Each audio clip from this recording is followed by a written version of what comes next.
I talked to you yesterday. Good. You are fantastic. Thank you. Yes. A great host. Show is radio. Listen to his show. Absolutely, 95.5. Hey, everybody, this is Lieutenant Governor Burt Jones. I just want to give a big thank you to my good friend Shelley Winters. Last night wouldn't have been possible without all of his help, night in and night out, speaking the truth about what this election was all about and about who was the best person for the job. So thank you, Shelley, and keep up the good work. All I do is win, win, win, no matter what. Got money on my mind, I can never get enough. And every time I step up in the building, everybody hands Go up. And they stay there. And they stay there. Up, down. Shelley Winter Show, live, local, topical, and relevant. And if anybody thought that we would not still be bragging, you don't know Shelley Winter.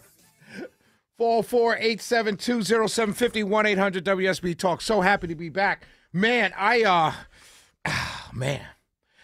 was so ready last night. I was really ready last night to come into the radio station and just tell Hondo, hey, man, you guys are off tonight. Magic Mike.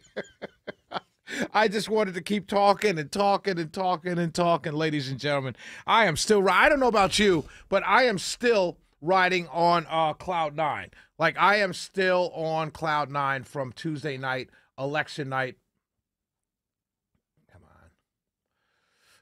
Tuesday night, election night, I'm still on a cloud. I'm still riding a cloud of joy and happiness, and I pray that many of you are as well. So I want to start off with this text message thing, right? So first of all, let me read to you. So those of you who may not know the story, people, mostly Democrats, all African Americans, mostly Democrats, which indicates to me that this was a list of Democrats that someone got a hold of, because it's only going to Democrats. None of my African American conservative friends have received this text, so it had to come from a list serve, someone's list. Now there are reports out there. We'll talk about it later on the show that Harris campaign has been they're $20 million in debt. After raising $1 billion, they're $20 million in debt, and their campaign manager has been shopping the fundraising list because it's valuable. It's a bunch of names on there. And so they've been to raise money. One of the things they've been selling or offering up for sale is the fundraising list. And so it's quite possible these names came from there. I don't know. I'm just speculating. But the story is, and so let me tell you guys something, very funny story. My friend Carminthia, shout out to Carminthia Moore. My friend Carminthia texts me Wednesday night at 8:46 p.m. She texts me the text message saying the text that was going out to African Americans, particularly young African Americans. Here's what the text message says, right? This is what it says. Dear greetings, Shelley. You have been selected to pick cotton at the nearest plantation. Be ready at 4 p.m. sharp with your belongings. Our executive slave owners will come get you in a brown van. Be prepared to be searched down once you've entered the plantation. You are in plantation group 5, right? So that's the text that went out. And I got to be honest with you, I think it's kind of funny, but I have that kind of sick sense of humor. So if I would have received that text, I would have cracked up laughing. Oh, that's a good one. And the reason why I would have cracked up laughing is because in 2008, when Barack Obama got elected, the very next day, that morning after Election Day, a text message went out that said, forward, all white people are to report to the cotton fields by 7 a.m. tomorrow. That one was funny, too. First African-American president is elected, and they're saying all white people help report to the plantations. The black guy's in charge now. Ha, ha, ha. Same with here. Oh, Trump the racist, Trump the Hitler, Project 2025. Everyone report to Group 5 plantation. Ha, ha, ha, ha. Right? But the media took it seriously. They took it seriously. And this is the problem that I have.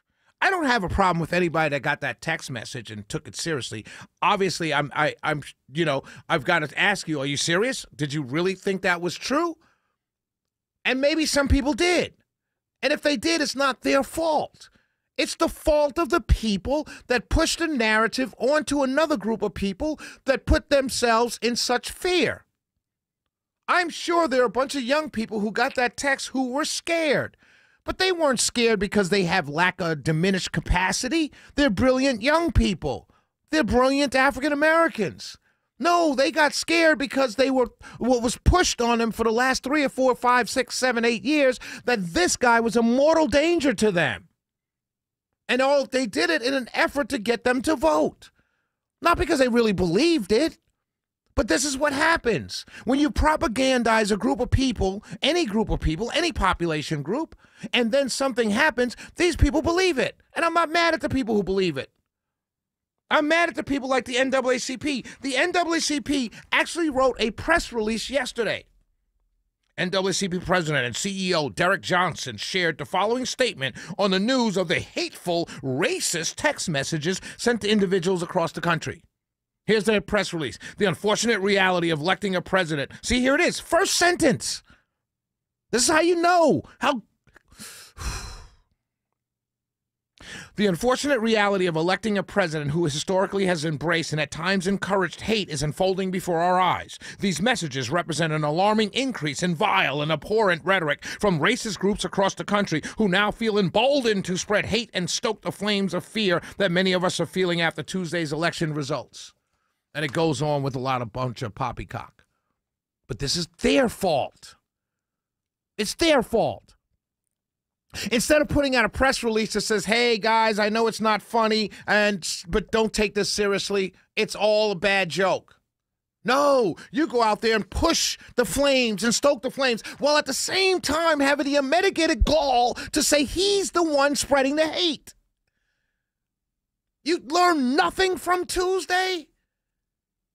Like you literally got blown out in an election and your candidate got blown out by a guy that you said was Hitler. And she got blown out. And you've learned nothing from that? That you doubled down on a stupidity? Like this is what you think works? Not only that, you would mentally create more anxiety in the people that you purport to lead by not telling them these text messages are a joke.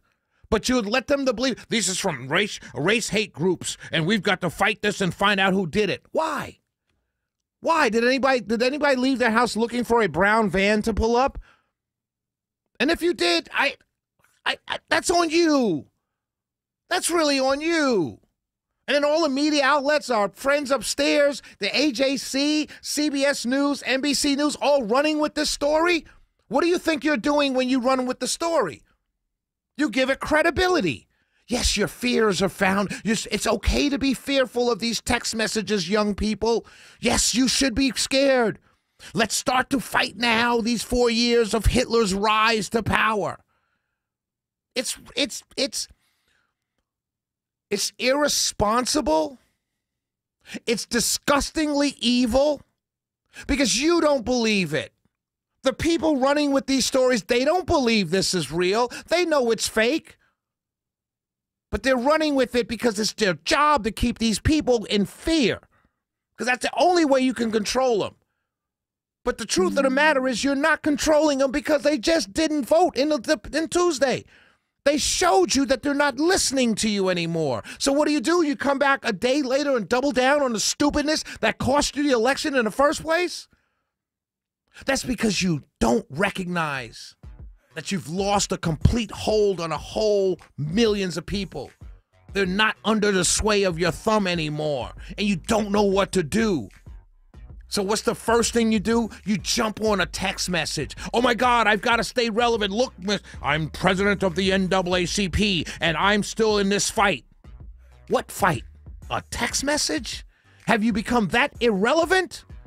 Well, apparently you have, because no one believed you for a whole year of a campaign, whether it was Biden or Harris.